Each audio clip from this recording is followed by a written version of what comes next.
Hi, everyone, and welcome back to the Deeper Conversation. We're here with Susan Leahy and Dr. Diane Kaiser. Um, Mm-mm. and we are the dream team Yeah, that we are. is hosting and feeling very honored to be able to hold space for the real joy retreats. Mm-hmm. So our first one is in October 13th to 18th, which is only a couple of months away, which is Right. very exciting. Yep, yep, yep, Very yep. exciting. Mm-hmm. And if you hadn't listened to the previous podcast, we're asking Dr. Kaiser to share with us the top 5 tips on what we can do right now as menopausal women to help us through this very interesting time in our Interesting lives. dynamic, treacherous at times. No pressure. We're all just listening. Go. Yeah, How fast do I need to talk? That's it. yeah. Okay, so we're talking mostly to menopausal women at this point. Is that right? Okay, Yes. and Yes. I would like to say, and the men that love them, because Oh, Mm, a lot of men actually hear me speak in podcasts. They're like, "Oh my God, this woman is speaking exact the language of what you're going through. Maybe you should listen to this." And then everybody yeah. thinks it's cool, then I end up being an advocate for her to become her own best health advocate. But I'm assuming that some of you have heard our previous little rant about how excited we are to meet you gals in Pamul, Mexico. But I'm Dr. Diane Kaiser. I'm a board certified doctor of naturopathy, as proven by all the plaques behind me, if you guys need the proof. I wrote a book, I made several movies. I have a new TV show that's called, actually, they made this one called The Beauty Wake Up Call, and it's for a series called Women in Power. And I say this because I agreed to be on the TV show, not because I wanted to, inflate my ego and here's all the cool things I've done, but to celebrate the things that I've gone through so that you realize that you have so much more hope than you realize. yeah. So that one's coming out on Amazon soon, and it's fun. We'll do this in real life, like what I'm talking about. Real life, what I like to talk about in this TV show. So it's kind of like what I'd say if we're talking about the top 5 practical tips that are condensed down into a small bite size of information that either can help you now, or if you come to the retreat, or if you end up working with me as a patient, whatever. The first thing that so many women don't realize is that toxicity plays such a huge role in our hormone production, our hormone utilization, and our hormone metabolism. So the toxic element of what we are all experiencing is more than any that we've ever known generation in history. So we're talking 95,000 plus toxins, of which less than 2% have actually been tested for safety. And the average woman puts on about 300 to 500 chemicals onto her body before she even leaves the house, or before she attends her first Zoom call in the morning if she's working. It's crazy. There's something called xenoestrogens. These are they're toxins, and they look identical to your own hormones. They look identical to estrogen. So they're bullies. They're like 1,000 times stronger at the receptor site level. So they get into your cells and damage you, your mitochondria, your hormone production, your fat utilization, your collagen turnover, your utilization of melatonin to have healthy sleep. So they literally make you look ugly on the inside, and then you feel it on the outside, because beauty is not just a look, it's a feeling, right? We have to feel beautiful before we can actually express beauty. So it's an inside out thing. So these, estrogens are, I like to say, because it's easy to remember, a lot of them start with P's. So the plastics, the parabens, the phthalates, the pesticides, the processed foods, and the things that we're getting from a lot of these farm industries that are cows that have been mistreated. People are so disconnected from their food, where it comes from, how it was treated. And processed foods just contain so many seed oils. That would be like canola, vegetable oil, soy, grapeseed oil, rapeseed oil. A lot of these seed oils are damaging your healthy microbes. And so, like I talked about in the first call, like GLPs, like we make GLP in the gut. Yeah. And GLP helps us to use fat for fuel. So a lot of women are like, God, I wish I could use all this extra fat for energy. It's like, you can, not just by taking GLP, but by getting rid of the toxins that actually are making your healthy microbes extinct. So a lot of these P's, like the plastics, I mean, we are swimming in plastic, and these plastics, and then also forever chemicals, these things, we don't even know when they metabolize. Those would be a lot of the things that are known to be in, like, you can get them in swimming pools. Your municipality of water, like where you bathe, what you use to brush your teeth, wash your face. A lot of these municipalities, you can go to ewg.org/tap water if you're in the United States, plug in your zip code, find your municipality, and go tell me the level of toxic contaminants that are in your water supply. So these are number one exposure for where you get exposed to a lot of these toxins, and people just don't know that. So it's like little simple things, like I always say, don't just do a cleanse. Find out where your body's exposed to these toxins, so that, just like Nat said in our first little call segment, so that you don't just come to a retreat and you go back home and you're the same. Same thing with the cleanse. You don't just do a cleanse and then not look at, well, where am I exposed to them? You want to stay clean, because the reason that you are so sick is because you are toxic. And I want to make these invisible things known so that you can actually do something with the education that I like to provide.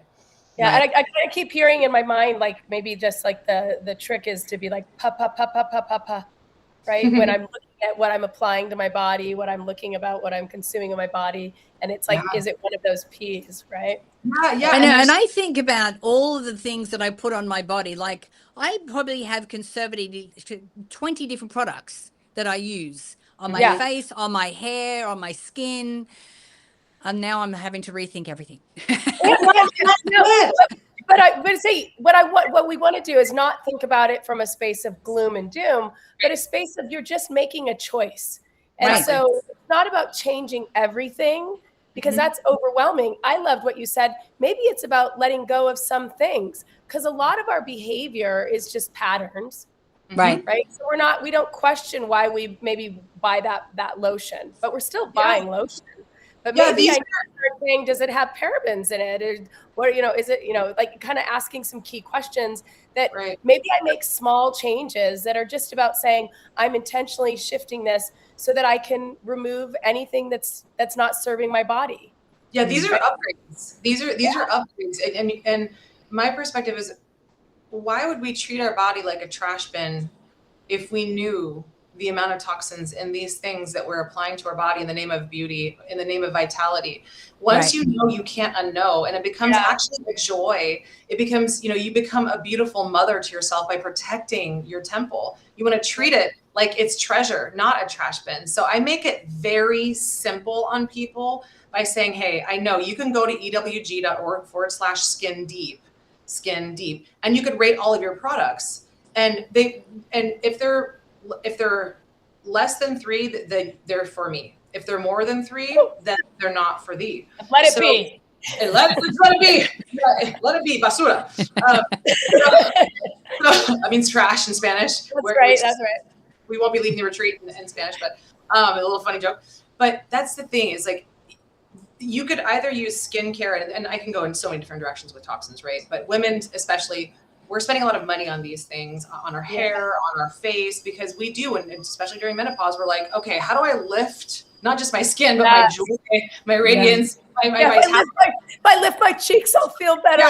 Maybe if I stop using the parabens, I don't have to have a facelift. That's not how it works. But you can preserve the inside of your health by what you put on the outside of your skin. And so it's beautiful once you start to know that. And I go, hey, there's a million solutions out there, but I say, here are my Dr. Diane Kaiser tested favorites.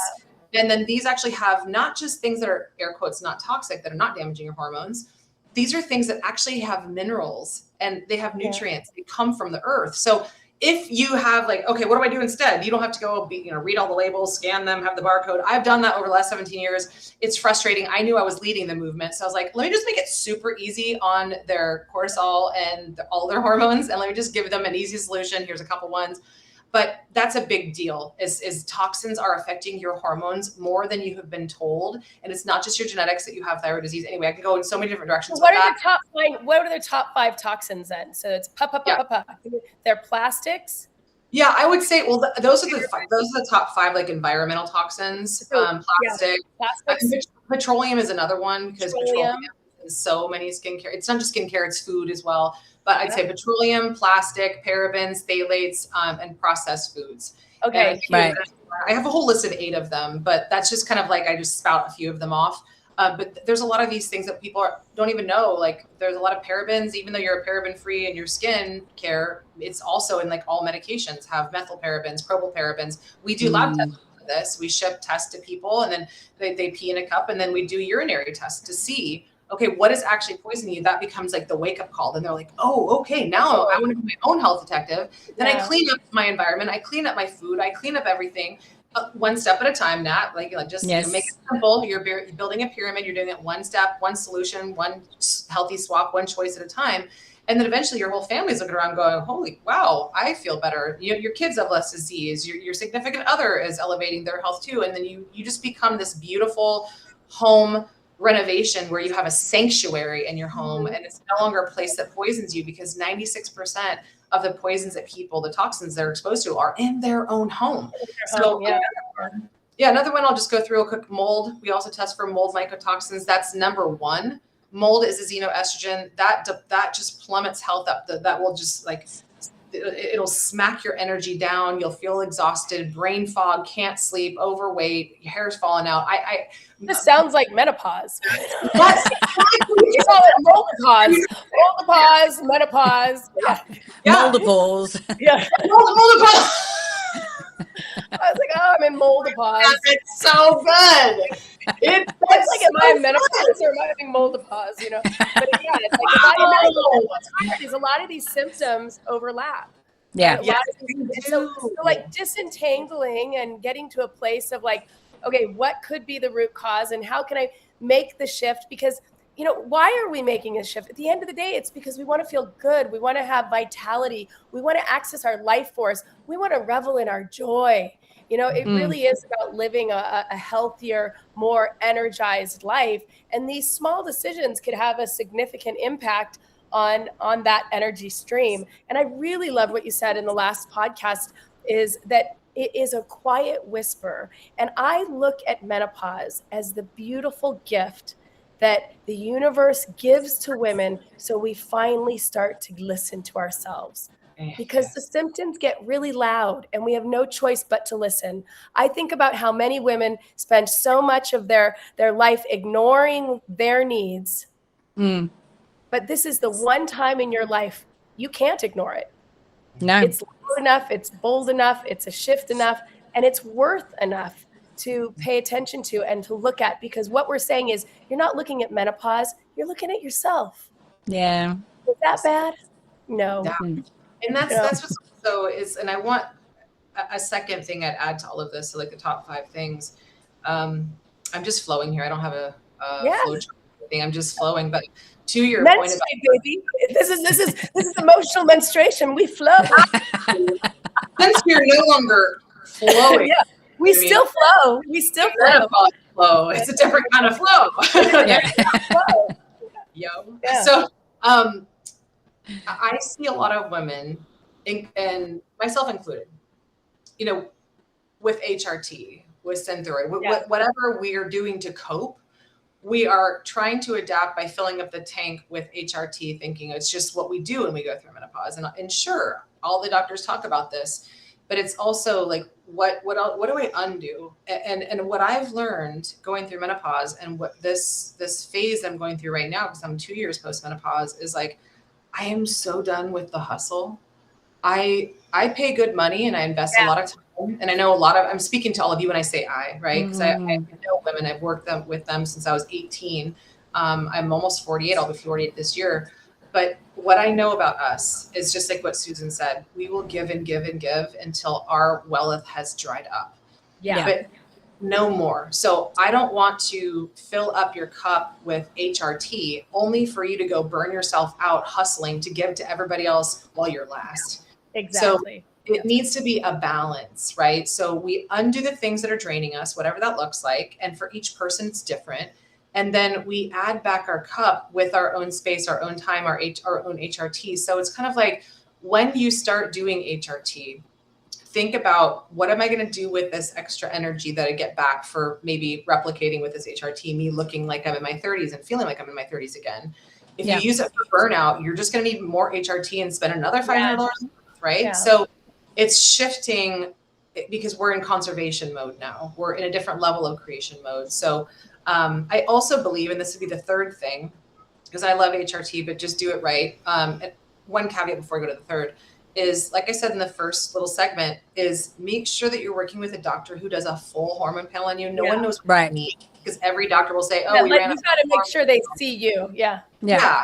And so I believe in, and we run 2 times more markers with women and anybody that we work with, because there are root cause factors that could be driving the insufficiencies or deficiencies or things that are out of range. It could mean cancer. It could mean undiagnosed autoimmune disease. We actually, unfortunately, but yet fortunately, have become a ministry. And I have 3 women who are clinicians, and we do telehealth. We have for a long time.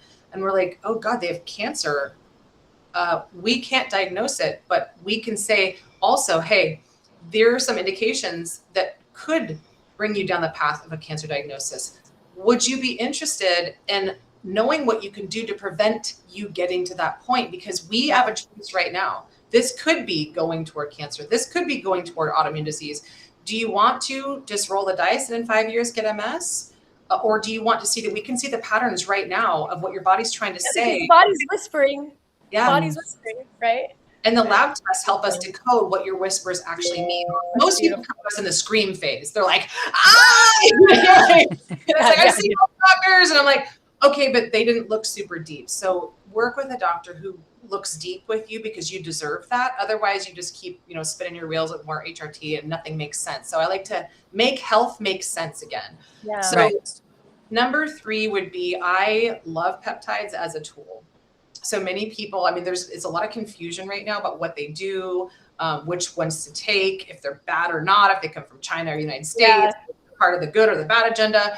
And I have been using these miracle molecules now for many years in my practice. I wrote my college thesis on them. And so now I'm very well aware of the power that they have. So I always like what you say, that peptides really are kind of in your toolbox. They're not everything. They're not all of what you do, but it's a part of your toolbox. Right. So we've got that as number 4. Is that number 4? No, that's number 3. What I'll just finish on that. I want to do 4 and 5, and then we're going to wrap it up. Yeah. So, but just know peptides are not the solo answer. They'll help you get to your health outcome faster while we address the root cause of why you might have been peptide deficient in the first place. So I love to use those for sure. And I would say, here's one thing that people are not, when they hear me speak, and I've had doctors as patients, like, I've been a doctor for decades, I've never heard this term drainage. It's what's missing for most people when they come looking for health optimization. Drainage means your body taking the trash out, and you do it. You do it. You do it through breath. You do it through urination, defecation, respiration, and then you're also doing it through perspiration. So people don't realize that drainage, if you're not draining well, then your body's not feeling well. It's exhausted. So we like to focus on all of the organs and teach you how to do this in a practical way. So your body is taking the trash out. Imagine if your husband didn't take the trash out for the last 3 months. Oh wait, most don't. Oh wait, sorry, I'm not American. Then you know what happened.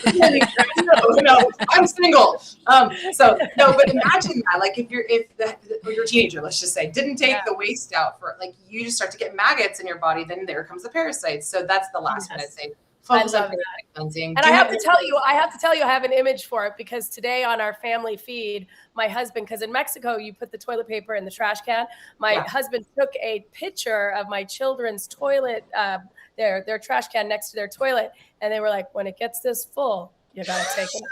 So on that note, drainage is key, so oh my God. Always a joy, Diane. We are so excited that the 3 of us, the universe has brought us together, and we are really represent the mind, the body, and the soul. And we're excited to have individuals. I'll have the ladies, whoever you are, wherever you are, reach out to Real Joy Retreats. That's with an S.com, and fill out the inquiry form. We would love to hear from you, and we would love for you to come and be nurtured in and at our Real Joy experience. And so I am Susan Patrick. Thank you for joining us on the deeper conversation. And we look forward to seeing you all next week. That was my number 6. Come to the retreat. Yeah, and come to the retreat. So remember, realjoyretreats.com. go to the link, fill out the forms. Susan will reach out to you, and we look forward and watch to the magic happen. Yeah, we look forward to bringing joy back into your life. All right. Yes. Thanks for having me on, ladies. Bye. Thanks, Charlie.